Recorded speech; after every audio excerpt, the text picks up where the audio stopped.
Srisailam జలాశయాన్ని KRMB కొత్త chairman BP Pandey సందర్శించారు. Dam గేట్ల దిగువన ప్లాంచ్ పూల్ పరిశీలించారు. ఏపీ, తెలంగాణ విద్యుత్ కేంద్రాలతో పాటు నీటి వినియోగంపై ఆరా తీశారు. శ్రీశైలం డ్యాం నమూనా బ్లూ ప్రింట్ చార్ట్ పరిశీలించారు.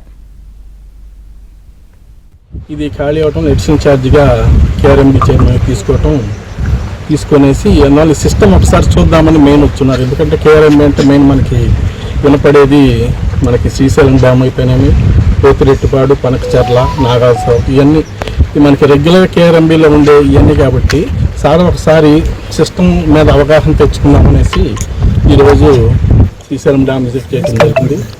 అట్లాగే మనకి గ్యాలరీస్ కూడా తరోగా చూడటం జరిగింది. శ్రీశైలం జలాశయాన్ని కేఆర్ఎంబీ కొత్త చైర్మన్ బీపీ పాండే సందర్శించారు. డ్యాం గేట్ల దిగువన ప్లాంచ్ పూల్ పరిశీలించారు. ఏపీ, తెలంగాణ విద్యుత్ కేంద్రాలతో పాటు నీటి వినియోగంపై ఆరా తీశారు. శ్రీశైలం డ్యాం నమూనా బ్లూ ప్రింట్ చార్ట్ పరిశీలించారు. ఇది ఖాళీ అవటం ఎడిషన్ ఛార్జ్గా కేఆర్ఎంబీ చైర్మన్ తీసుకొనేసి ఎన్నాళ్ళు సిస్టమ్ ఒకసారి చూద్దామని మెయిన్ వచ్చున్నారు. ఎందుకంటే కేఆర్ఎంబీ అంటే మెయిన్ మనకి వినపడేది మనకి శ్రీశైలం డ్యామ్ అయిపోయినవి, పోతిరెట్టిపాడు, పనకచర్ల, నాగార్జున, ఇవన్నీ మనకి రెగ్యులర్ కేఆర్ఎంబీలో ఉండే ఇవన్నీ కాబట్టి సార్ ఒకసారి సిస్టమ్ మీద అవగాహన తెచ్చుకుందామనేసి ఈరోజు శ్రీశైలం డ్యామ్ విజిట్ చేయడం జరిగింది.